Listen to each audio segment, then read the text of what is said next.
Simple চা। দুঃখ তার কাছে বললেই বুঝে যে আমার মতো দুঃখী, দুঃখীর কাছে দুঃখের কথা কইলে বুঝে। কিন্তু দুনিয়াতে সুখী মানুষ কোনোদিন দুঃখীর বেদনা বোঝে না। দুটি ধারা নিয়ে আমরা গান করতেছি, কথা বলতেছি। একটা হলো নবীর জীবনী, একটা হলো নবীন মেরাজ। অত্যন্ত চমৎকার করে আমার যে কথা ছিল সেই কথাগুলো মীমাংসা করে পালা গানের পরে এমন একটা গান করলেন যেই গানের মাঝে আমরা প্রত্যেকে একটু ভাবসাগরে ডুবেছিলাম। গানের কথাটা এইরকম, সংবাদে জোড়াই নারে পড়া তারে না দেখলে নয়ন, শিশিরে কি ভেজে মাটি বিনা বরিশন, সংবাদে জোড়াই না পড়ান তারে না দেখলে নয়ন। যে যারে ভালোবাসে একমাত্র ওই ব্যক্তি জানে ভালোবাসার মর্মটা। সংবাদে জোড়াই না আমার মন তাপিত প্রাণ শীতল হয় না, শীতল তখনই হবে আমার মনে শান্তি তখনই পাবো যদি একটা নজর আমি আমার মাইনুদ্দিন চাঁদকে দেখতে পারি, যদি একটা নজর আমি আমার কালু ফকিরকে দেখতে পারি, তবেই তো পরাণটা জোড়ায়। অন্যের সংবাদে আর পরাণ জোড়ায়। অত্যন্ত চমৎকার গানের মাঝে আমরা ভাবেছিলাম। এই জন্য বাউলের সম্রাট রায়ত আব্দুর রশিদ সরকার সাহেব উনি ওনার গানের মধ্যে বলেছে, যেই দেশের মানুষের সাথে আমার মন মিশে আমাকে নিয়ে চলো দয়াল তোমার সে দেশে। যেই দেশে মানুষ কাঁদিয়া থাকে আনন্দে, যায় আসে না ভালো মন্দে, যার যার কর্ম সেই সেই করিও তার মনের উল্লাস। সেই জায়গাটার মধ্যে আমরা ছিলাম, আমাদেরকে নিয়েছে। আমিও চেষ্টা করব যদি আমার মাইনুদ্দিন চাঁদের দোয়া কৃপা থাকে, যদি আমার কালু ফকিরের একটু সুদৃষ্টি আমার উপরে অর্পণ হয়, যে ভাবই রেখেছে আমিও চেষ্টা করব এই ভাবের সাথে ভাব মিলিয়ে সামনের দিকে যাওয়ার জন্য।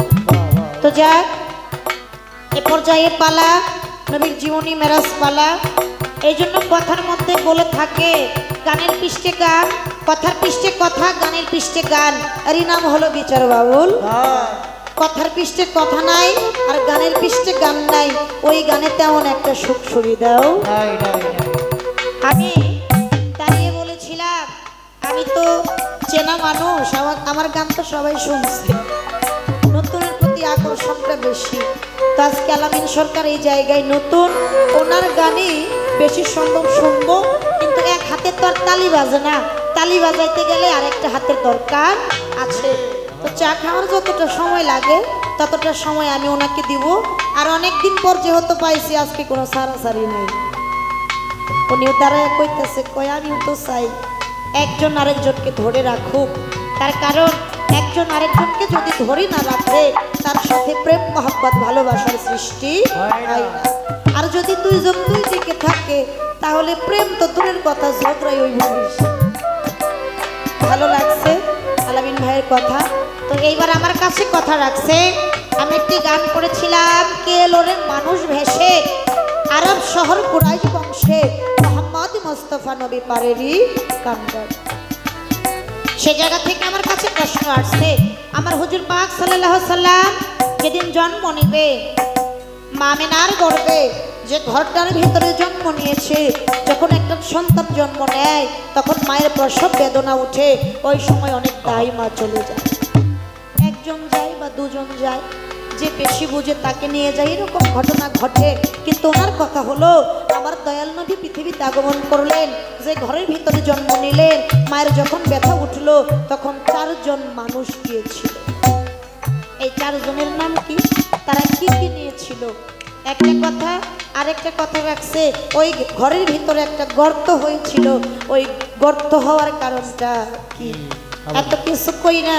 মানে 4 জনের নাম কি আছে, 4 জনের নাম কি, 4 জনে কি নিয়ে গেছিল, কিসের জন্য নিছিল, ঘটনাটা কি, হাকিগত কি, গর্ত হয়েছিল, গর্ত হওয়ার কারণ কি। এতগুলা কথা কইয়া কয় প্রশ্ন আমার একটাই। আমি একটু কথা কমু বাবা, অনুমতি দিলে আমি বলবো। মাঝে মধ্যে দু একটা কথা না কইলে তোর হয় না। এতগুলা কথা কইয়া কয় শিল্পী সরকারের কাছে প্রশ্ন আমার একটা। ওনার বিষয়টা হলো কিরকম, বেদবি মাফ করবেন, ওই যে যিনারা চোখে দেখে না, যাদেরকে অন্ধ বলে, চোখে দৃষ্টি নাই, ওদের কিন্তু সবচাইতে একটা কষ্ট কোনটা জানেন? আল্লাহর এই সুন্দরময় পৃথিবী দুই চোখ দিয়ে তারা দেখতে পারে, আপন জনদের মুখটাও তারা দেখতে পারে।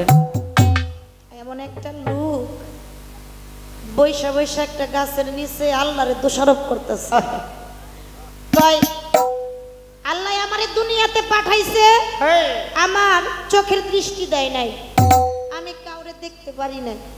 আচ্ছা তা নইলে নাই দিছে, আমার ঘরে তো একটা বেটা সন্তানও দিল না যে আমার এই বৃদ্ধ বয়সে কামাই রোজগার করে খাওয়াই, তা নইলে নাই দিছে, আমার একটু ধন সম্পত্তি তো দিতে পারতো, যাহা আমি বৃদ্ধ বয়সে বসে বসে খাইতাম। আমার এই যে কোনো কিছুই দিল না, আল্লাহ আমারে পাঠাইলো কেন? না পাঠানি তো ভালো ছিল। এই কথাগুলো যখন নিজে নিজে বলতেছে আর আল্লাহর প্রতি দোষারোপ করে, আল্লাহ জিব্রাইলে ডাক দিয়া কই, জিব্রাইল তুমি ওর কাছে যাইয়া জিগা ও আমার কাছে কি চায়, ও আজকে যা চাইবো আমি তাই দিব। তোরে কইও যা চাই তা জানি একবার চাই, আচ্ছা দুইবার চাইলে কিন্তু আমি দিব না, একবার চাইলে দিব। জিব্রাইল আইসা একটা মানুষের ভেষ ধইরা সামনে আইসা দাঁড়াইছে, যারা চোখে দেখতে নাও পারে তাদের কিন্তু অনুভূতিটা অন্যরকম থাকে। জিব্রাইল যখনই আইসা সামনে দাঁড়াইছে, অন্ধ লোকটা বুঝতে পারছে কে তার সামনে আইসা দাঁড়াইল। জিগাইছে তুমি কে? জিব্রাইল কয় আমার পরিচয় জানার তোমার দরকার নাই, আগে তুমি কও মন মরা হয়ে জায়গায় বসে রইছো কেন? তোমার মুখ দেখে মনে হইতেছে তোমার ভিতরে অনেক কষ্ট, তোমার এত কিসের কষ্ট? অন্ধ ব্যক্তিটা কইতেছে আমার কষ্ট তোমারে কইলে তুমি বুঝবা, জগতে কত মানুষের কাছে কইলাম কেউ বুঝলো না, তোমারে কইয়া কি করুম? জিব্রাইল কইতেছে একটাবার বইলাই দেখো, যদি আমি তোমার দুঃখের শামিল হইতে। কোনভাবে জিব্রাইল ছাড়ে না। তখন অন্ধ লোকটা বলতেছে আমার দুঃখটা কিসের জানো? কই কিসের?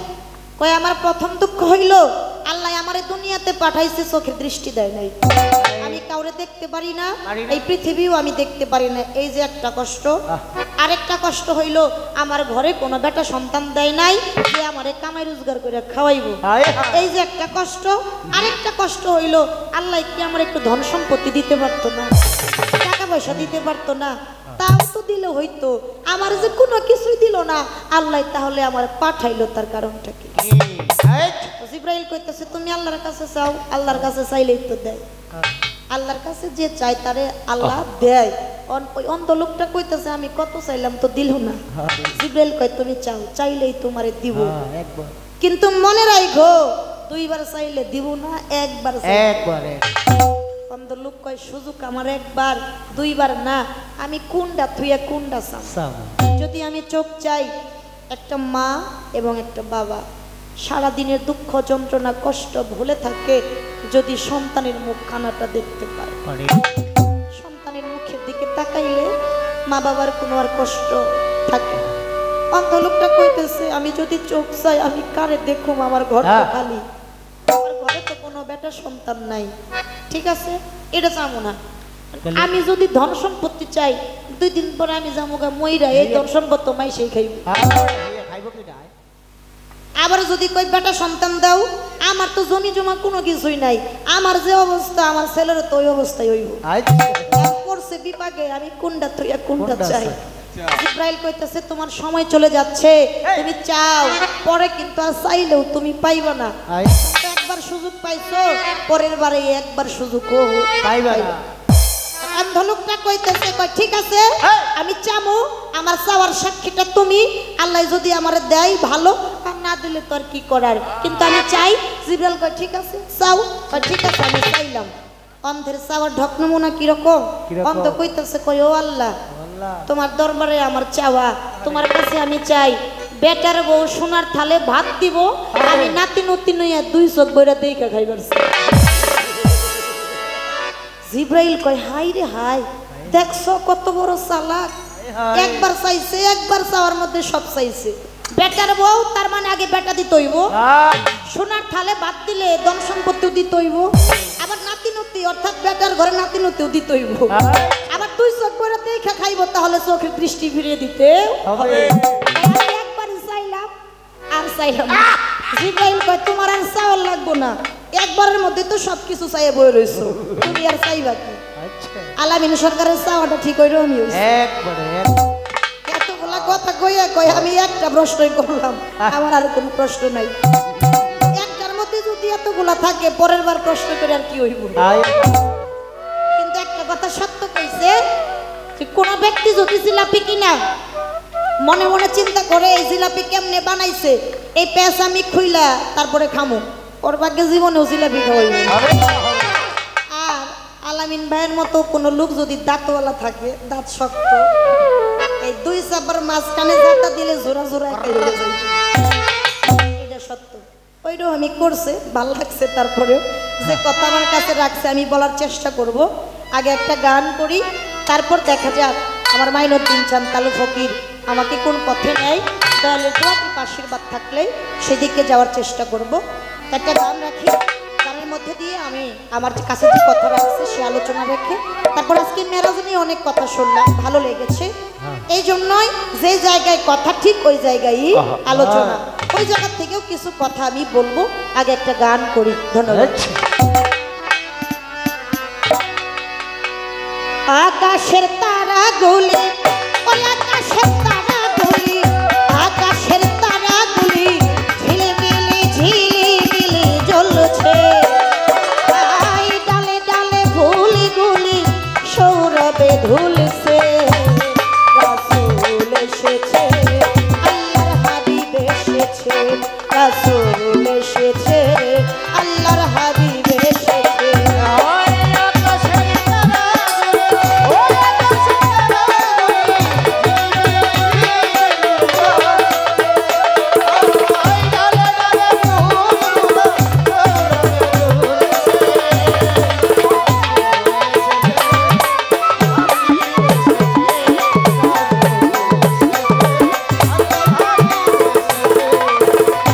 আর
সৌরভে ধুলছে, রাসূল এসেছে, আল্লাহর হাবিব এসেছে।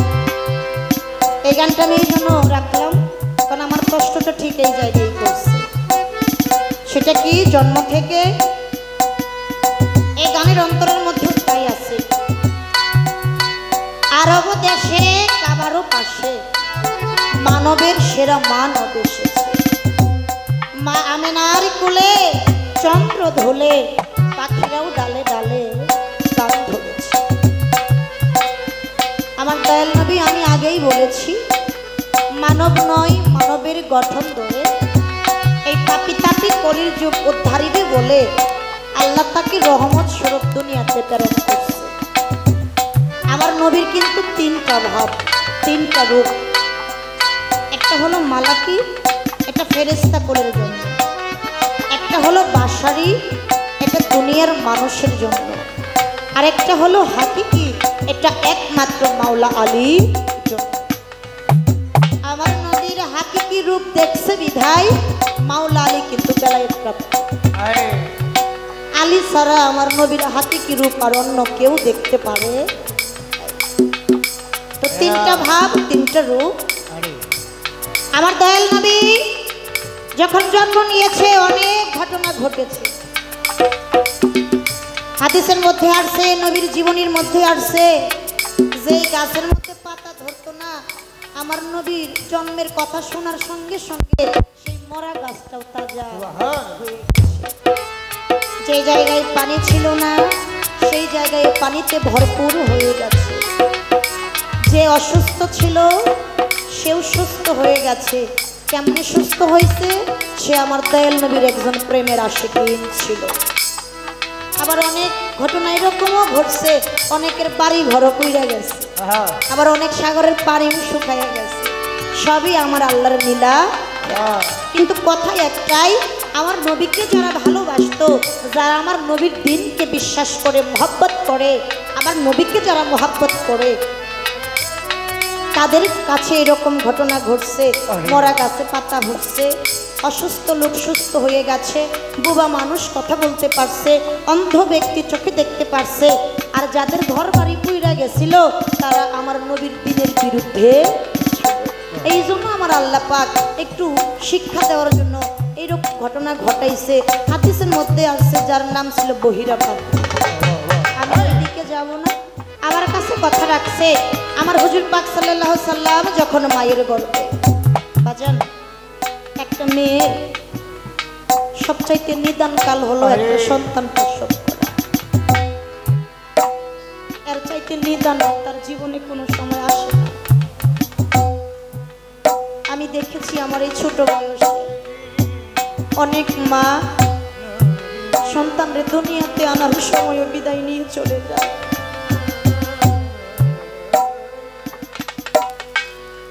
অনেক মা চলে গেছে। হাদিসের মধ্যে আসছে মায়ের এই প্রসব বেদনার জ্বালা যন্ত্রণা একটা পাল্লাই তুললে আর সারাটা দুনিয়ার জ্বালা যন্ত্রণায় যদি আরেকটা পাল্লাই তুলে ওজন দেওয়া হয়, এই মায়ের প্রসব বেদনার পাল্লাটার ওজন বেশি হবে। এত কষ্ট, এত যন্ত্রণা। দেখেন, আমরা যখন মায়ের গর্ভে থাকি, মা কত কষ্ট করে, ভালোভাবে পয়সা এক মুঠো খাবার খাইতে পারে না, ভালো কাজ করতে পারে না। সারাদিন পরে মায়ের একটু ক্ষুধা লাগছে, মা কোন রকমে পয়সা খাবার খাবে, একটু ভাত হাতে নিচে মুখে দিবে। এমন সময় আমি পেটের ভিতর থেকে মায়ের পেটে একটা লাথি মারি, সেই ব্যথা সহ্য করতে না পাইরা মায়া হাতের ভাতগুলো ভেঙে দিয়ে দাঁড়াইয়া উঠে আর আহারে বলে একটা শব্দ করে। তবু মা সমস্ত দুঃখ যন্ত্রণা ভুলে যায় যখন ওই সন্তানের মুখখানা মাই দেখে। সন্তানের মুখ দেখার সঙ্গে সঙ্গে মায়ের আর কোনো দুঃখ কষ্টের কথা মনে থাকে না। মা হলো এমনই। তো সেই রকম আমার দয়াল নবীর মা, মা আমিনা, আমার নবী যখন গর্ভে, মায়ের এমন ভাবে প্রসব বেদনা উঠলো। জীবনীতে পড়েছি মাকে এমন খেজুর পাতার ঘর, যেই ঘরের ভিতরে শোয়াইয়া রাখছে। ঘরটা অন্ধকারে ভরা, মায়ের প্রসব বেদনা উঠছে, কেউ নাই আশেপাশে, কেউ আসে না। হঠাৎ করে দেখা গেল চারজন মহিলা চারটা জিনিস নিয়ে ওই ঘরের ভিতরে ঢুকেছিল। তার একজনের হলো হাওয়া, একজন হলো বিবি মরিয়ম, একজন হলো আসিয়া, একজন হলো হাজেরা। এই চারজন মহিলা আমার ওই দয়াল নবী যেই ঘরে জন্ম নিয়েছে ওই ঘরের ভিতরে প্রবেশ করেছিল চারটা পাত্র নিয়ে, একটা পানির পাত্র, একটা মধুর পাত্র, একটা দুধের পাত্র, আর একটি ছিল সুগন্ধি রুমালের পাত্র। এক রাবি লিখেছে এভাবে, আরেক রাবি লিখছে অদৃশ্যভাবে সেই আসমান থেকে দুইজন ব্যক্তি আসলো, সাদা পোশাকধারী, যাদের মুখ দেখা যায়। আমার নবী জন্ম হওয়ার আগে মায়ের এরকম গর্বের উপরে হাত বুলিয়ে দিল, আমার নবী পৃথিবীতে জন্ম নিল, আবার তারা অদৃশ্য হয়ে চলে। এক এক রাবি এক এক ভাবে আমার দয়াল নবী জন্ম নিল, দুনিয়াতে আসলো। আমার দয়াল নবীর জন্মের কথা শোনার সঙ্গে সঙ্গে অনেক ঘটনা ঘটেছে। আবু জেহেলের লোক যারা ছিল এরকম অনেক দেশে সন্তানরে দেখার জন্য যেই ঘরে ছেলে সন্তান হয়েছে তাদেরকে আগুনে পোড়াইয়া মারছে। হয়েছে না বাবা এরকম? আমার দিনের নবী পৃথিবীতে আগমন করলো, আমার নবীকে দেখার জন্য এক দল পাঠিয়ে দিল, বলল তোমরা দেখে আসো আমিনার ঘরে কি ছেলে সন্তান হয়েছে। ওই যে শুনছে আমার নবী আসবে, যার দিনের মধ্যে আবু জেহেলের কোনো ক্ষমতা থাকবে না, আমার নবীর দিনে সবাই চলে যাবে, ইসলাম প্রচার হবে, সেই ভয়ে এক দল পাঠিয়ে দিল। কিন্তু যাইয়া না দেখলো একটা কালো কুচ্ছিত একটা মেয়ে জন্ম নিচ্ছে, দৌড়ে গেছে, কয় না আমিনার ঘরে তো কালো একটা মাইয়া হয়েছে, কাকের চাইতেও কালো। আমার একটু পরে আবার অনেকে আসছে, আয়সা দেখে নূরের চেহারা ঝলমল নিয়ে একটা পুত্র সন্তান জন্ম দিয়েছে। কাক দেখছিল কারা, মেয়ে দেখছিল কারা, কালো দেখছিল কারা? যারা আমার নবীর দিনের বিরুদ্ধে ছিল। আর যারা আমার নবীকে স্বয়ং দেখেছে তারা আমার নবীকে ভালোবাসতো, নবীকে মহাব্বত করত, নবীকে সোহাব্বত করত। এই জন্যই আয়সা দেখে চাঁদের মতো একটা ছেলে সন্তান আমিনার ঘরে জন্ম দিয়েছে। ঘরটা ছিল অন্ধকার, আমার নবী জন্ম নেওয়ার সঙ্গে সঙ্গে আমার নবীর গায়ে যে নূরের আলো ছিল, এই আলোর কারণে ঘরটাও আলোকিত হইয়া। সবাই একদম বলি সুবহানাল্লাহ। তাহলে আমার আল্লাহ পারে না এমন কোন কাজ? একদল আয়সা দেখছে মাইয়া, আর একদল আয়সা দেখছে ছেলে। তো আমার আল্লাহ সবই কিছু করতে পারে তার বন্ধুর জন্য। এই জন্য আমার নবী ছাড়া আরো যেসব নবী পৃথিবীতে আগমন করছিল কাউকে কিন্তু দুস্থ বলে স্বীকার করে নাই, একমাত্র আমার এই দিনের নবীকেই দুস্থ বলে। কথাটা ছিল বলার জন্য চেষ্টা করলাম। এইবার আমার একটু কথা আসছে। উনি দাঁড়াইয়া বলল চোখের পলক ফেলতে যতক্ষণ সময় লাগে এই সময়ের মধ্যে আমার নবী মেরাজ করছে। জিব্রাইলকে খবর পাঠাইছে, জিব্রাইল সংবাদ নিয়ে গেছে, যায়া দেখে তায়েবের মাঠে নাই, চলে গেছে কোথায়? উম্মে হানির ঘরে। ওই জায়গায় চলে গেল। জিব্রাইল যায়া দেখে চারটা পা, মাথায় একটা। ওটি ঘটনা বলে গেছে, আমি ওই দিকে যাব না, কিন্তু আমার কথা হলো আসতে। জিব্রাইল বলল হুজুর আপনার যদি ওযু গোসলের দরকার থাকে আমি আপনার পানি আইনা দিতে পারি। পানির জন্য চলে গেছে। ওই জায়গায় কি হয়েছে না হয়েছে সবই আলামিন ভাই বলছে।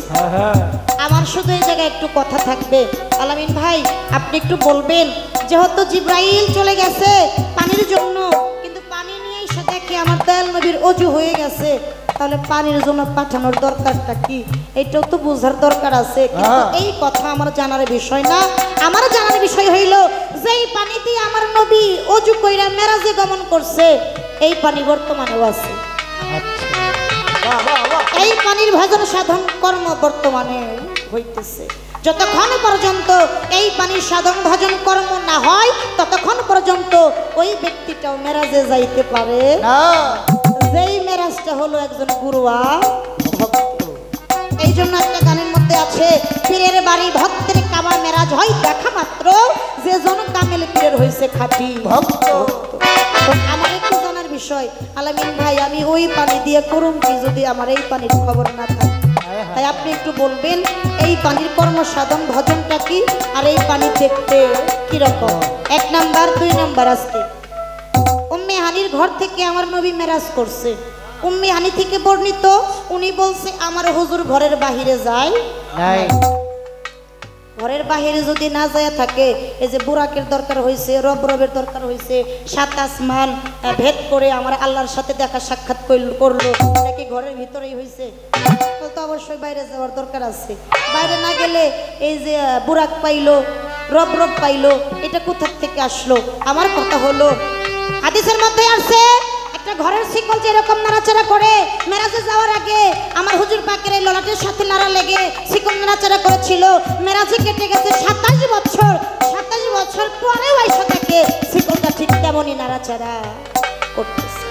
তাই আমি বলবো আলামিন ভাই আসতে, আসলে কি মেরাজটা আমার হুজুর বাইরে যেয়ে করছে না উম্মে হানির ঘরে করছে? মানে আমি বলতে চাইতেছি মেরাজ কি আমার নবী যায় করছে না মেরাজ আমার নবীর কাছে? যদি বলেন যে না মেরাজ বাইরে যায় করছে, মেরাজের কাছে আমার নবী গেছে, তাহলে আমি ওই জায়গা থেকে আলোচনা করব। আর যদি বলেন না ডাইরেক্ট মেরাজ আমার নবীর কাছে উম্মে হানির ঘরে আইছে, তাহলে আমি ওই জায়গা থেকে আলাপ আলোচনা রাখবো। আপনি শুধু বলবেন মেরাজের কাছে আমার নবী গেছে না মেরাজ আমার নবীর কাছে আইছে। ঘরের বাইরে যায় মেরাজ হয়েছে না ঘরের ভিতরে মেরাজ হয়েছে? এই মেরাজের হাকিগত বিষয়বস্তুটা কি একটু জানতে চাই, একটু বুঝতে চাই। এই পর্যন্ত কথা আপনার কাছে আমার ধন্যবাদ।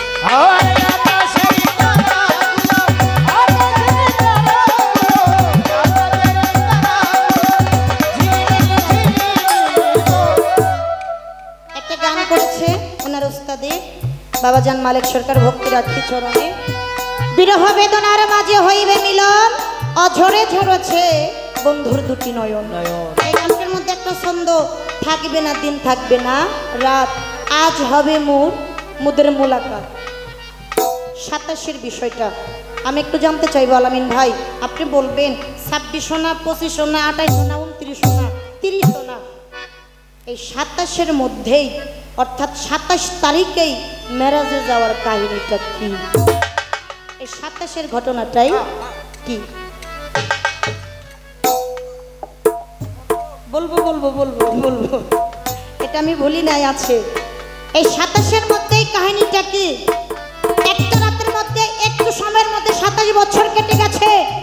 চোখের পলক ফেলতে না ফেলতে 27 বছর কেটে গেল। 27 তারিখে মেরাজে গেল, দিনও নয় রাতও নয়, 26 নয় 28 নয় 25 নয় 29 নয় 30 নয়, 27-এর মধ্যেই আমরা আল্লাহ পাক নবীকে মেরাজে নেওয়ার কারণটা কি? এই 27-এর ঘটনাটা কি? এই কথাগুলো একটু আপনি বলবেন।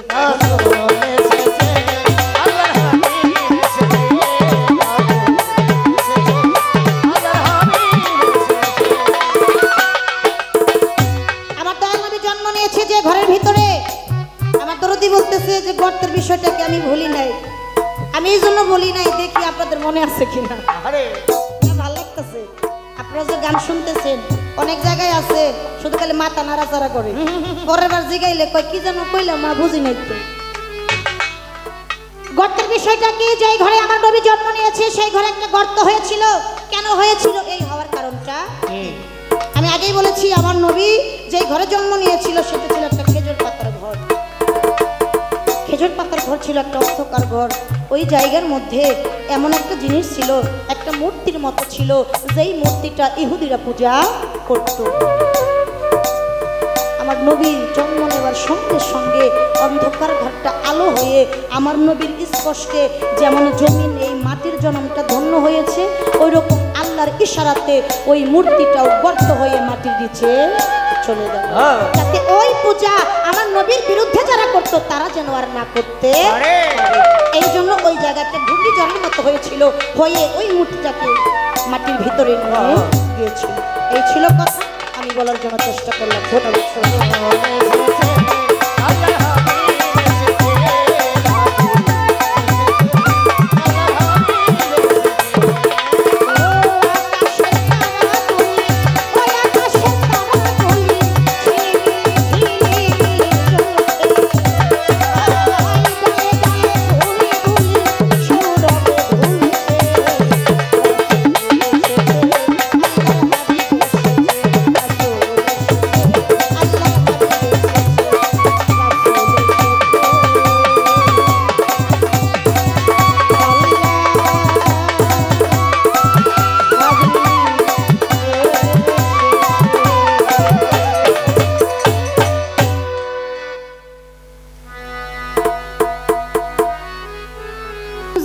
করবে তা আমি জানি না, কিন্তু আমি আমার ভাবধারার থেকে একটা গান করি,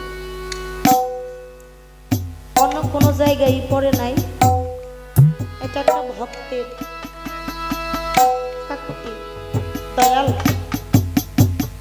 অন্যের কাছে সংবাদ পাই, কিন্তু ওই সংবাদে আমার পরাণ জুড়ায় না।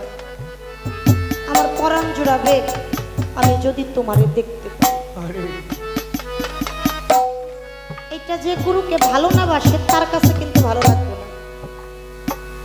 এই যে কথা আলোচনা, যেই ভক্ত মুর্শিদকে ভালোবাসে তার কাছে গুরু কথা বললে ভালো লাগে। যারা আল্লাহ আল্লাহ রাসূলকে ভালোবাসে তাদের কাছে আল্লাহ আল্লাহ রাসূলের কথা বললে ভালো লাগে। আর যে সন্তান মাতা পিতাকে ভালোবাসে ওই সন্তানের কাছে মাতা পিতার কথা বললে ভালো লাগে।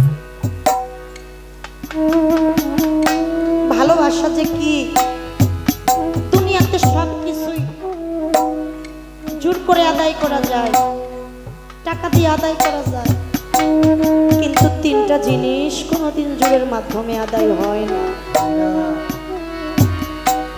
একটা হলো প্রেম, একটা ভালোবাসা, আর একটা হলো বিচ্ছেদ। দুই মন মিশে যদি এক মন না হয় তার সাথে প্রেম ভালোবাসার জন্য আর বিচ্ছেদ। যাদের জীবন থেকে বিয়োগ হয় নাই তারা কোনোদিন বিচ্ছেদের মর্মটাও। আমি বসে বসে লক্ষ্য করে দেখছি আলামিন ভাই যখন গানটা করলো অনেকেই অনেক কান্না করছে। এই কান্নাটা কখন আসে? জোর করলে কি আসে?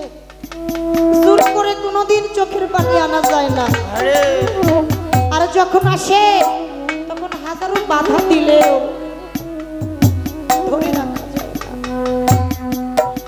দয়ালকে ভালোবাসে আমার মাইনুদ্দিন চাঁদের নামটা নিলে, আমার তালু ফকিরের নামটা নিলে কেন না জানি মনের অজান্তে চোখে পানি এসে যায়।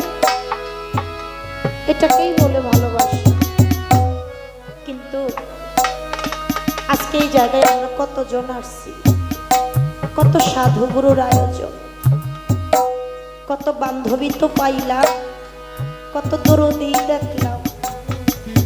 রফিকুল চাঁদ, জগতে এমন কোন বান্ধব পাইলাম না যেই বান্ধবটা আজকে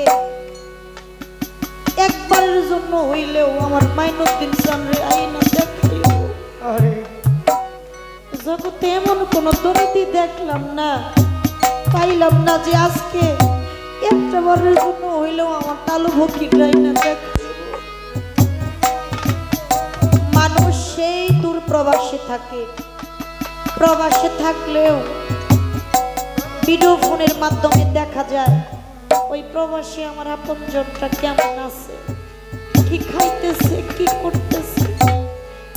রফিকুল চান, বাবুল চান, বুরহান চান, এমন কোন মোবাইল পাইলাম না যেই মোবাইলে আমি আমার তালু ভকির, আমার মাইনুদ্দিন চাঁদের খবরটা পাবো। এমন একটা দেশে গেছে, এমন একটা দেশে লুকাইলো, আমি ডাকলেও সাড়া দেয় না, আমার সাথে দেখাও দেয় না, কথাও কয় না। কিন্তু একটা বার চাই, দয়াল মাইনুদ্দিন চাঁদ তালু ফকির তুমি একবার এসে দেখে যাও। আজকে বড় নিদানে পড়িয়াই ডাকি। তাই সেই ভাবধারা থেকে আমি আমার মনে একটি গান রাখবো। করে তুমি দেখা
আয়ু বেলা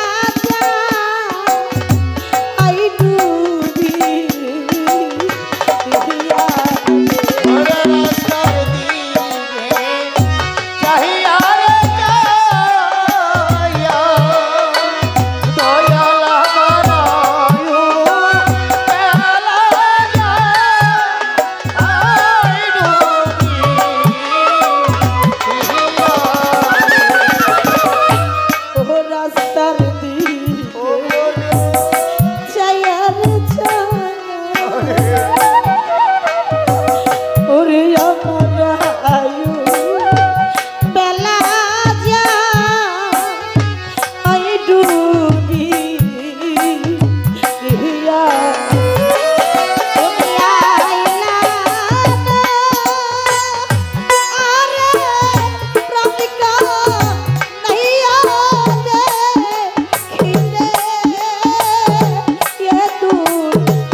বিনা স্বার্থের ভালোবাসার মানুষ শুধু তিনজন।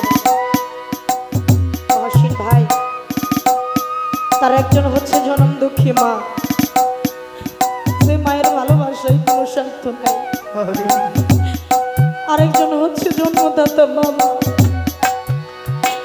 যেই বাবা নিজের না খাইয়া সন্তানের বুকে খাবার রফিকুল চান। আরেকজন হচ্ছে যার যার খুশি, যে দয়ালের ভালোবাসায় ও স্বার্থ থাকে না। আজকে এই জায়গায় এমন অনেকে আছে, কেউ মা হারাইছে, কেউ বাবা হারাইছে, পুরান জানে, কেউ পুরুষের হারাইছে। যারা হারাই বাবুল জান সে জানে হারানোর যন্ত্রণা। দুলাল জানে রে, যার মা নাই তার পাশে বৈশা কেউ যদি আজকে মা কইয়া ডাকে, ওই সন্তানের মনে হয় আজ যদি আমার মা থাকতো আমার মা কইয়া ডাকে দিতাম। রফিক জান, যার ঘরে বাবা নাই তার পাশে বৈশা ছোট্ট একটা বাচ্চাও যদি বাবা কইয়া ডাকে, মহসিন বাইরে তার মনে হয় আমার বাবা থাকলে আমি তো বাবা কইয়া ডাকি দিতাম। বাবুল চান, যার ঘরে মুর্শিদ নাই, দয়াল ডাকটা যে কতটা মধুর গান, যারা হারিয়ে গেছে সেই তো জানে। তাই হারানো আগুন যার ভিতরে জ্বলে, একমাত্র এই ব্যক্তি বুঝতে পারে হারানোর যন্ত্রণাটা কি। এই তো বলছে ভিতরে গেছে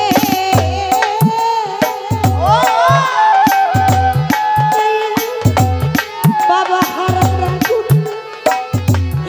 আমার আগুন নিবে না, জ্বালা জুড়া আমার জ্বালা জুড়াই না,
তা খুশি হয়েছি।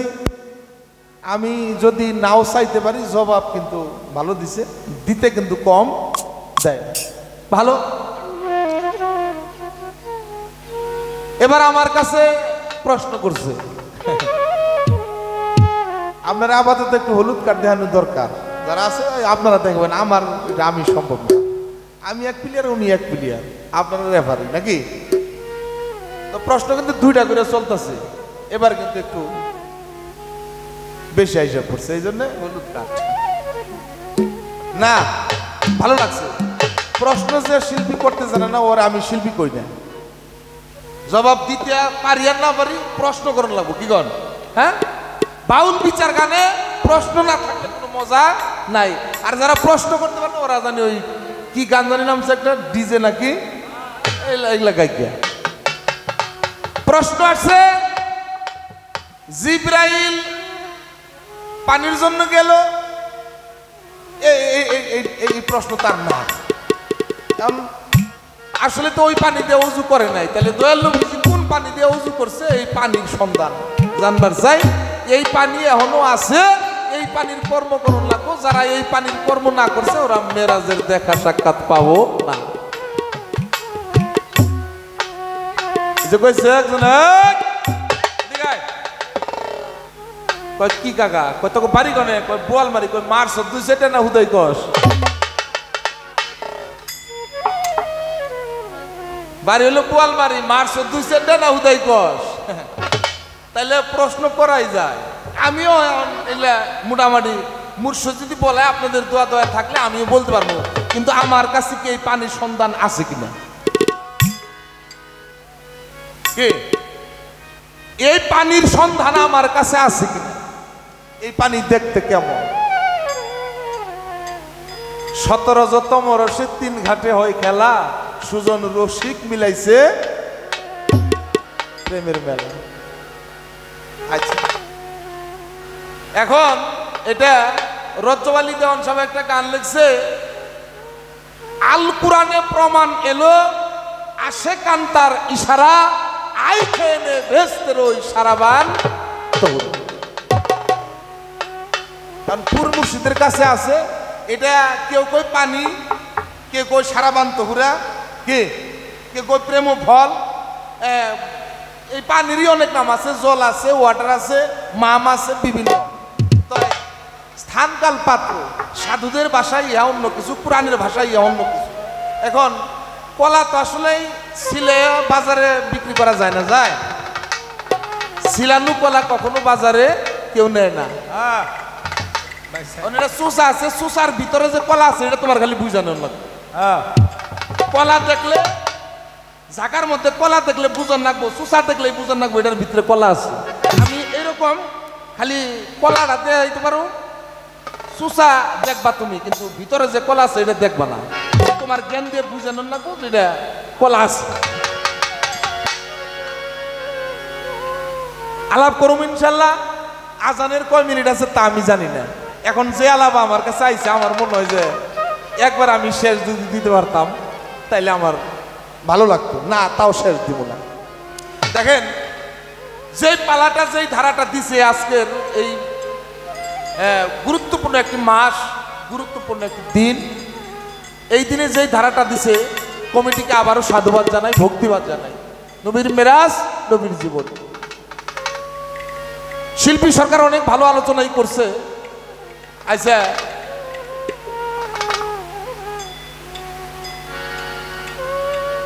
শয়তান পৃথিবীর সব জায়গায় আছে না নাই?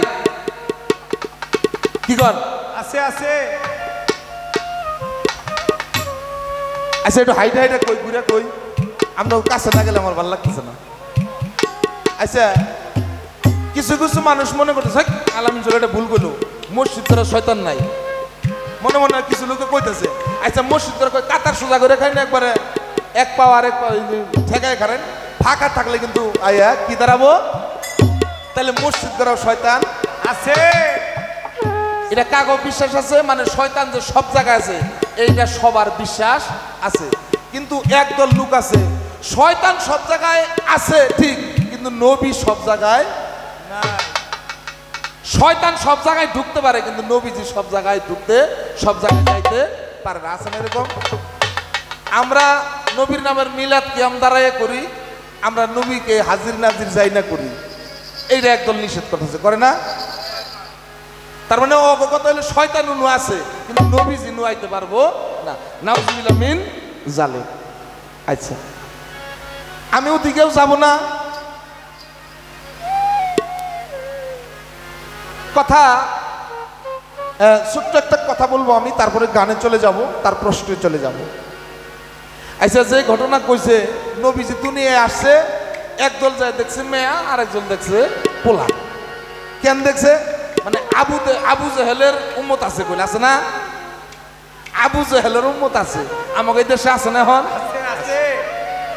এই আবু জেহেলের যারা উম্মত তারা যায় দেখছে মেয়া কি, আর নবীকে যারা ভালোবাসা দেখতে গেছে তারা ঠিকই নবীরে ছেলেই দেখে আসছে।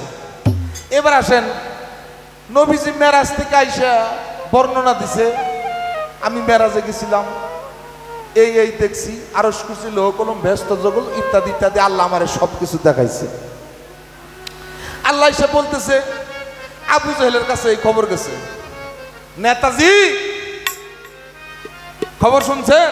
ওই যে মোহাম্মদ আইসা এক বর্ণনা দিতেছে, ঘটনার কথা বলতেছে, সে নাকি এক রাতে মেরাজ গেছিল, 27 বছর কাটাইছে, এক রাতে তার 27 বছর কাটছে, সে নাকি আল্লাহর সাথে সাক্ষাৎ করছে, আরশ কুরসি লৌহ কলম ব্যস্ত দুজক একের বাইতুল মুকাদ্দাস ইত্যাদি ইত্যাদি সব কিছু সে বর্ণনা করতেছে। লই আইসা এই মোহাম্মদ তুই কি কস? কি কস তুই? চাচা, ও চাচা, হ্যাঁ তুই কি কস? আচ্ছা আবু জাহেলের সুর কি আর আমার নবীর সুরটা কি? এই মোহাম্মদ তুই কি কস? তুই নাকি মেরাজে গেছিলি, তুই কি কস? মেরাজে যে কি কি করছস? কই চাচা আরস করছিল, কলম ব্যস্ত দুযোগ, আল্লাহ আমার সব কিছু দেখাইছে। আমি বাইতুল মুকাদ্দাস মসজিদে নামাজ আদায় করছি, আমি সেখানে ইমামতি করছি। অনেকেই পিছনে আমার পিছনে মুত্তাকি ছিল। আবু জাহেল মনে মনে কয় এইবার তোরে পাইছি, এইবার তোরে পাইছি। হ্যাঁ মোহাম্মদ তুই ক বাইতুল মুকাদ্দাস মসজিদে তুই নামাজ পড়ছ, ওই বাইতুল মুকাদ্দাস মসজিদের দরজা কয়টা, জানালা কয়টা? দয়াল নবীজি দাঁড়াই রয়েছে।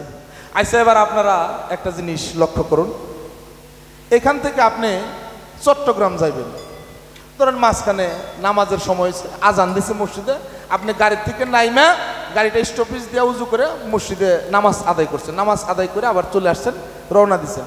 আচ্ছা আপনি কি এই মসজিদে জানলা দরজা কয়টা কেমনি কি গুনবেন?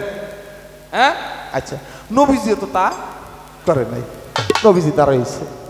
হ্যাঁ মোহাম্মদ কা তুই বাইতুল মুকাদ্দাস মসজিদে ইমামতি করছ, তাহলে ওই মসজিদের জানালা কয়টা, দরজা কয়টা, গিরিল কয়টা, কালার কি কম? নবীজি দাঁড়াই রয়েছে। আল্লাহ জিব্রাইলকে হুকুম করছে, জিব্রাইল যাও, আমার দুস্থ দাঁড়াই আছে। কেন আমার দুস্থ দাঁড়াই আছে বলতে বলো, যাও বাইতুল মুকাদ্দাস মসজিদটাই আমার দুস্থের কাছে নিয়ে ধরো। সুবহানাল্লাহ। জিব্রাইল বাইতুল মুকাদ্দাস মসজিদটা হাতের তলায় নিয়ে এসে আমার নবীজির সামনে এসে বলতেছে, আসসালামু আলাইকা ইয়া রাসূলুল্লাহ, হুজুর আপনি বলুন। আমার দয়াল নবীজি বাইতুল মুকাদ্দাস মসজিদ দুইটা নয়ন মোবারক দিয়ে দেখে দেখে বর্ণনা করতেছে, চাচা বাইতুল মুকাদ্দাস মসজিদের দরজা এই কয়টা, জালানা এই কয়টা, গিরিল এই কয়টা, কালার এমন, ইত্যাদি ইত্যাদি। আবু জাহেল হতভম্ব হয়ে গেছে, কয় কি এটাও কইতে পারলো? এবার ও যে আসলে জাদুকর, ও জাদু জানে এটা বুঝছি, জাদু করে মনে হয় এই মসজিদটা ওর চোখের সামনে আনছিল। আয় চলে যাইতেছে, আবু জাহেলের সাথে যে ছিল ওর বাড়িতেও চলে যাইতেছে, আবু জাহেলের জায়গায় যাইতেছে। ওই যাবার সময় বাজার থেকে একটা বড় মাছ কিনছে, বড় মাছ কিনে বাড়িতে গেছে, তার বিবিকে বলছে এদিকে আসো। কোথায়? আসছে স্ত্রীর সামনে। তাহলে আজকে এই যে বড় মাছটা আনছি, এই মাছটা ভালো করে কাটবা, এই ধোয়া পরিষ্কার করিয়া সুন্দর করিয়া কয়েক টুকরা ভাজি করবা, কয়েক টুকরা ভুনা করবা, কয়েক টুকরা রান্না করবা, ইত্যাদি ইত্যাদি। আমি একটু গোসল করে আসি, পর আমি পেট ভরে খাবো। মাছটা দিয়া উনি কাপড় নিয়ে নদীতে গেছে গোসল করতে, জামা কাপড় এখানে রাইখা পরনে যাচ্ছিল তাই পইরা নদীতে ডুব দিছে, ডুব দিয়ে উঠছে, দেখে ও মেয়ে হয়ে গেছে, দেখে মেয়ে হয়ে গেছে, মেয়ে হইয়া হাডুডুবু খাচ্ছে, উঠতে পারে না, আর কিনারায় খুঁজে পায় না। ঠিক ওই টাইমে একটা সওদাগর সুন্দর একটা নৌকা নিয়ে যাচ্ছে, দেখে সুন্দর একটা রূপসী নারী ওই পানির মধ্যে হাবুডুবু খাচ্ছে। সওদাগর ডেকে বলছে, ওই নারীটাকে ধরে উঠাও। উঠাইছে নৌকায়, উঠানোর পরে বলছে, মেয়ে তোমার বাড়ি কোথায়? কিছুই কইতে পারে না, কিছুই কইতে, তোমার নাম কি? সে কোনো কিছুই কইতে পারে না। পরিশেষে ওই সওদাগর ওই নৌকা করে তার রাজ্যে নিয়ে গেছে। এখন এরকম একটা নারী রাজ্যে রাখবে, মানুষ এটা সেটা বলবে, রাজারও সওদাগরের ওই নারীটাকে পছন্দ হয়েছে, বিয়ে করছে। বিয়ে করার পরে সংসার করতেছে, 12 বছর সংসার করছে। সেই সংসারে 3টা ছেলের সন্তান হয়েছে। 12 বছর পরে ওই নারী সওদাগরকে বলতেছে, ওগো আমার মনে পড়ে গেল আজকে, আমি যে আজকে একটু নদীতে গোসল করতে চাই, আমি কি করতে পারবো? সওদাগর বলল, কে আছো কোথায়? নদীর পাড়টা সুন্দর করে ফুলে ফলে সাজিয়ে দাও, আমার রানী আজকে নদীতে গোসল করবে। সাজিয়ে নদীর পাড়ে নিয়ে গেছে। আবার উনি নদীতে নাইমা ডুব দিছে, ডুব দিয়ে উঠছে, আগেরটাই হয়ে গেছে। তখন মনে করছে হায় হায়, দৌড়িয়া বাড়িতে গেছে, জায়গা দেখে তার স্ত্রী কেবল মাছটা বডিতে বা দায়ের মধ্যে লাগাইতেছে, যে এখনো তোমার মাছ কড়াই হয় নাই, কখন আমি খাবো, কি করব? এখন ওনার স্ত্রী কয়, আরে আপনি এমন করতেছেন? কয় কি এমন করতেছি মানে, এখনো তোমার মাছ কাটাই হয় নাই, কখন রান্না, কখন আমি খাবো? তাই কি কোন, এই সবই মাত্র তো আপনি মাছটা আমাকে দিয়ে গেলেন। সবই মাত্র মানে তোমাকে আমি মাছ দিয়ে গেলাম, তারপরে আমি নদীতে ডুব দিলাম, এক সওদাগর আমার নিয়ে গেল, সেখানে তার কাছে আমার বিয়ে হইলো, সেখানে আমি 12 বছর সংসার করলাম, 3 সন্তানের মা হইলাম, তারপরে আবার নদীতে আসলাম, ডুব দিলাম, আমি আমার মতো হয়ে গেলাম, তারপরে 12 বছর পরে আসলাম, তুমি কও সবই মাত্র? আরে কি করেন, আপনার কি মাথা খারাপ হয়েছে নাকি? আপনি একটু বসেন, একটু সুস্থ হন। কি বলতেছেন? এই মাত্র তো আপনি আমাকে মাছটা দিয়ে গেলেন, কেবল মাত্র, এই যে দেখেন আমি কেবল মাত্র বটিতে এই মাছটা দিচ্ছি। কোনোভাবেই সে বিশ্বাস করে না। যখন এরকম তর্ক বিতর্ক চলছে, তখন তাৎক্ষণিক ওর মাথার মধ্যে কথাটা লেগে গেছে। দয়াল নবীজি যে বললো, আমি এক রাত্রে 27 বছর ভ্রমণ করছি, আমি একজন নগণ্য গুনাহগার অপরাধীর এক ডুবে যদি 12 বছর যাইতে পারে, তাইলে রহমাতুল লিল আলামিন তার এক রাত্রে 27 বছর যাবে, এটা কোনো সন্দেহ নাই। দৌড়ে চলে আসছে নবীর কাছে, নবীর কদমে পড়ে কয়, আসসালামু আলাইকা ইয়া রাসূলুল্লাহ, হুজুর আমি বড় ভুল করছি, আমি আমার নেতার সাথে আসছিলাম, ও যে আবু জেহেল, আমি আজকে প্রমাণ পাইলাম, হুজুর আপনি সত্য, আমি নরদমের এক ডুবে যদি 12 বছর চলে যাইতে পারে, হুজুর আপনার এক রাতে 27 বছর গেছে, এটা কোনো ঘটনা না, আরো বেশি যাইতে পারবো। হুজুর এই মুহূর্তে আপনার কদমে পড়লাম, আপনি আমাকে কলেমা পড়াইয়া মুসলমান করে নিন। দয়াল নবীজি তাকে কলেমা পড়াইয়া, কলেমা তয়্যিব লা ইলাহা ইল্লাল্লাহু মুহাম্মাদুর রাসূলুল্লাহ, সকলে বলি সাল্লাল্লাহু আলাইহি ওয়াসাল্লাম, তাকে মুসলমান করে নেয়। দেখেন শিল্পী সরকার, আপনি অনেক কথা বলছেন, ও গো বুঝাইলে ওরা বুঝবো না। আচ্ছা, আবু জেহেলের আগের নাম আসাল কি গো? আবু জেহেলের আগের নাম আছিল আবু হেকাম। আবু হেকাম শব্দের তো জ্ঞানী লোকের পিতা, হেকাম মানে জ্ঞান, আবু মানে পিতা, জ্ঞানী লোকের পিতা। আচ্ছা, নবীর নাম আইনা তার নাম হয়েছে কি? আবু জেহেল। আবু জেহেল শব্দ তো মূর্খের পিতা, জ্ঞানীর পিতার থেকে মূর্খের পিতা হয়েছে। আপনার কাছে একটা প্রশ্ন করবো, চাই, খারাপ লাগে কথা? আচ্ছা, আপনারা কি আল্লাহর দলের না নবীর দলের?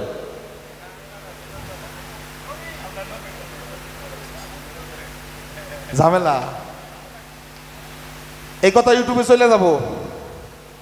যিনি যেই মানুষটা শুধু আল্লাহকে মানে, ওই মানুষটা ইমানদার না। যেই মানুষটা শুধু আল্লাহকে মানবে, সেই মানুষটা কখনো ইমানদার না। আমি সারা বিশ্বের মানুষের কাছে এই কথাটা বলে দিলাম। কেন? আচ্ছা, আবু জেহেল আল্লাহর মানে নাই, ফেরাউন আল্লাহর মানে নাই, নমরুদ আল্লাহর মানে নাই, আবুল হাব আল্লাহর মানে নাই, উতবা সাহেব আল্লাহর মানে নাই, তারা মানছে। আচ্ছা, আবু জেহেল মানে নাই কারে? নবীরে মানে নাই, দয়াল নবী। আচ্ছা, আবু জেহেল কি মুমিন নাকি? আবু জেহেল কি ইমানদার নাকি? আপনারা কি কন? আবু জেহেল কখনো ইমানদার না।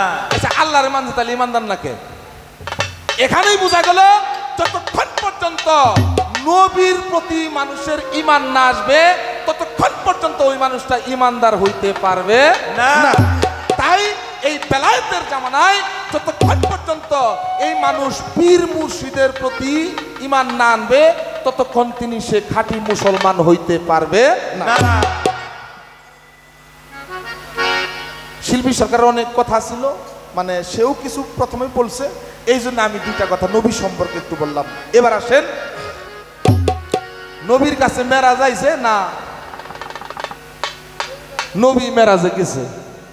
আচ্ছা, এখন আমি যদি কই নবীর কাছে মেরাজ আছে, তাহলে কোরআন মিথ্যা হয়। সূরা বনী ইসরাঈল 1 নম্বর আয়াত, আল্লাহ বলছে, আমি আমার হাবিবকে আসমান জমিন চন্দ্র সূর্য নক্ষত্র আরশ কুরসি লৌহ কলম ব্যস্ত দুজক ইত্যাদি ইত্যাদি সুন্দরভাবে পরিদর্শন করাইছি, আমার রসুল ইহা দর্শন করেছেন। আচ্ছা, বনি ইসরাইল প্রথম নম্বর আয়াত, আল্লাহ যে সপ্তম আসমান পর্যন্ত গেছে এটা কোরআনে আছে। এখন আমি যদি কই উম্মাহানির ঘর থেকে বাইরে নেই তাহলে কোরআন থাকে? এখন আপনি নেন, এই জন্যই মেরাজ 3 ভাগে করছে। মেরাজ যে নবীর কাছে আইছে এটাও সত্য, নবী যে মেরাজে গেছে এটাও সত্য। এখন আপনি কি কইবেন কইেন? আমি কোরআনের বাইরে কোনো কিছু বলতে পারবো না। একটা গান শুনেন, এই গানের মধ্যেও তাহা অনেকটা জবাব আপনি পেয়ে যাবেন। মন দিয়ে গানটা শুনবেন।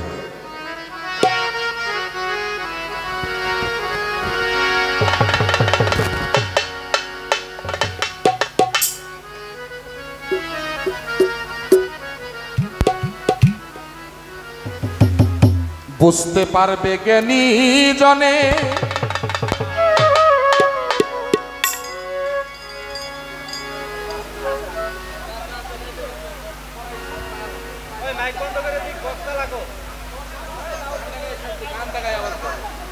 বুঝতে পারবে জ্ঞানী জনে যে নিজকে নিজে চিনতে পারে, কার মেরাজকে করে ভবে তার মেরাজ সেই করে।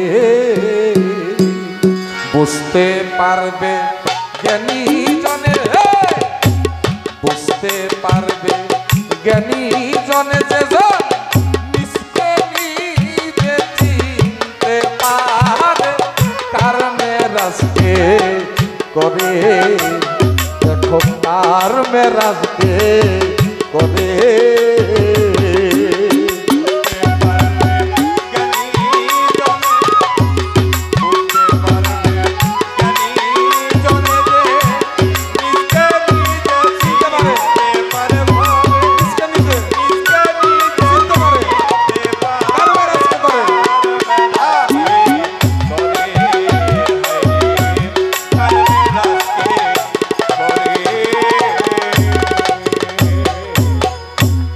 মেরাজ হলো নিচে ভ্রমণ, আর এক ভাগ হয় উপরে গমন।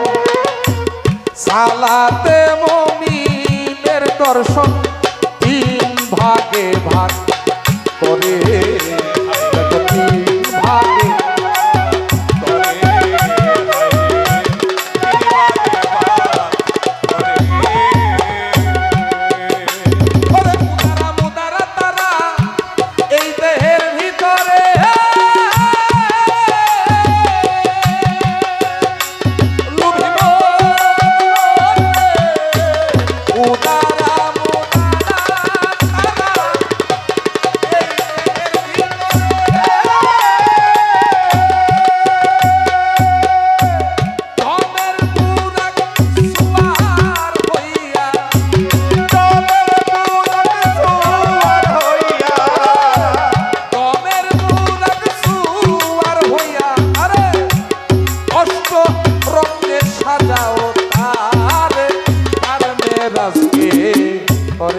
অষ্টঙ্গ কি? বিবেক, বুদ্ধি, আদব, কায়দা, ভক্তি, বিশ্বাস, প্রেম। কি যদি না থাকে তাইলে গানটা শুনি, তারপরে এই গানটার একটু হালকা একটু ব্যাখ্যা আমি করতেছি। নিচে ভ্রমণ শেষ করিয়া উড়তো আকাশে যাও চলিয়া, সিদরাতুল মুনতাহায় গিয়া বুরাক দিও ছেড়ে, বুরাক দিও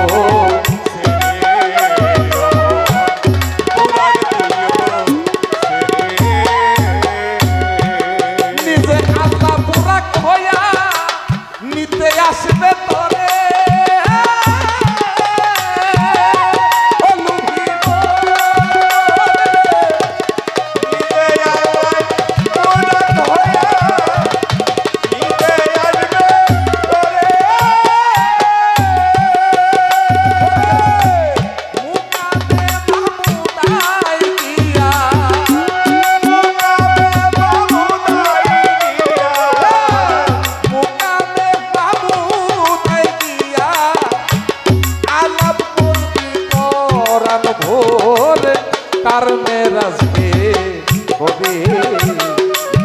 তার মেরাজ সেই করে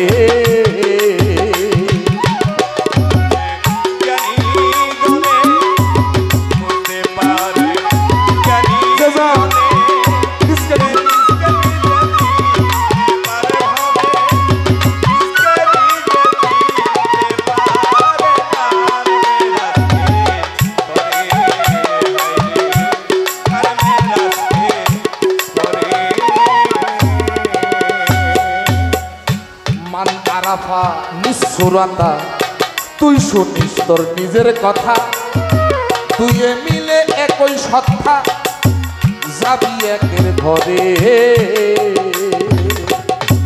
মান আরাফা নিঃসুরতা তুই শুনিস তোর নিজের কথা তুই মিলে একই সত্তা যাবি একে ঘরে উস্তাদ মালিক বলে দেখবি তখন মেরাজ বলে কারে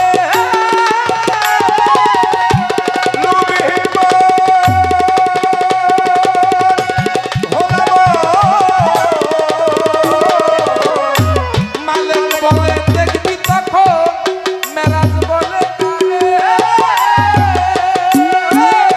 এক ধনুকে দুইটি মাথা